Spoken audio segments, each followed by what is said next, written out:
Geneva হচ্ছে জুরিখের পর সুইজারল্যান্ডের দ্বিতীয় বৃহত্তম জনবহুল শহর এবং ফরাসি ভাষী অঞ্চল রোম্যান্ডি অংশের সবচেয়ে জনবহুল শহর।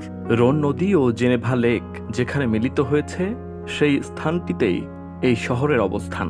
Geneva republic and canton of জেনেভার রাজধানী।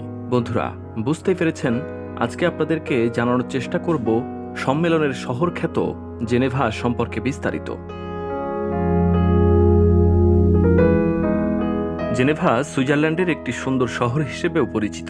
অর্ধচন্দ্রাকৃতি বিশাল জেনেভা লেকের দক্ষিণ দিকে 2000 বছরেরও বেশি সময় ধরে গড়ে উঠেছে এই শহর। তাই এর ঐতিহ্য যেমন আছে তেমনই আছে আধুনিক চাকচিক্যও। বাণিজ্যিক, রাজনৈতিক ও কূটনৈতিক দিক থেকে এই শহরের গুরুত্ব এখনও কম নয়।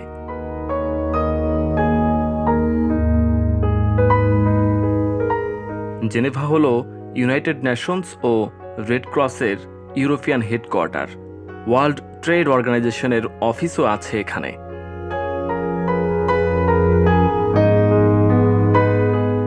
এছাড়া আরও বেশ কিছু আন্তর্জাতিক সংস্থার সদর দপ্তর আছে এই শহরে।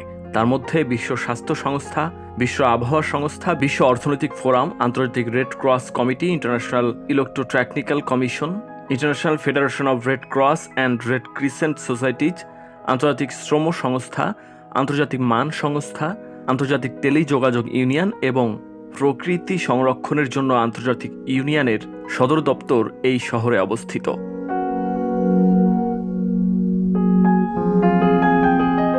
জেনেভা বিশ্বব্যাপী কূটনীতি ও আন্তর্জাতিক সম্পর্কের কেন্দ্রবিন্দু এবং অনেক সময়ই এটিকে গ্লোবাল সিটি বা বৈশ্বিক শহর, এমনকি সম্মেলনের শহরও বলে অভিহিত করা হয়।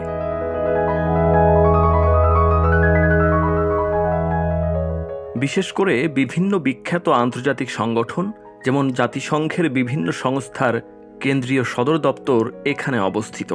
এছাড়াও জেনেভা শহরেই জাতিসংঘের মানবাধিকার সম্পর্কিত জেনেভা কনভেনশন স্বাক্ষরিত হয়েছিল, যা যুদ্ধকালীন অযোদ্ধা ও যুদ্ধবন্দীদের মানবাধিকার রক্ষার একটি সনদ হিসেবে বিবেচিত। এরকম একটা আন্তর্জাতিক রাজনীতি ও কূটনীতির কেন্দ্রবিন্দু হিসেবে গুরুত্বপূর্ণ একটা শহর হওয়া সত্ত্বেও ভীষণ শান্ত ও নিরিবিলি এই শহরটি। 2008 সালের জুন মাসের হিসাব অনুযায়ী জেনেভার জনসংখ্যা 1,86,825 জন।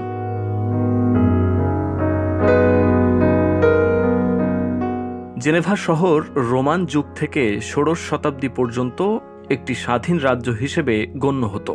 সেজন্যই এই শহরের নিজস্ব ফ্ল্যাগও আছে। শহরের বিভিন্ন স্থাপনার সামনে এখনও সুইজারল্যান্ডের ফ্ল্যাগ ও জেনেভার ফ্ল্যাগ একসাথে সাজানো থাকে।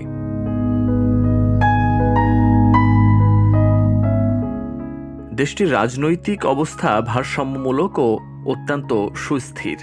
সুইস সরকারের অন্যতম বৈশিষ্ট্য হল প্রতি বছর 1 জানুয়ারি দেশটির রাষ্ট্রপতি পরিবর্তিত হয়। 6 বছরের জন্য গঠিত মন্ত্রী পরিষদের একজন মন্ত্রী পালাক্রমে 1 বছরের জন্য রাষ্ট্রপতির দায়িত্ব পালন করেন।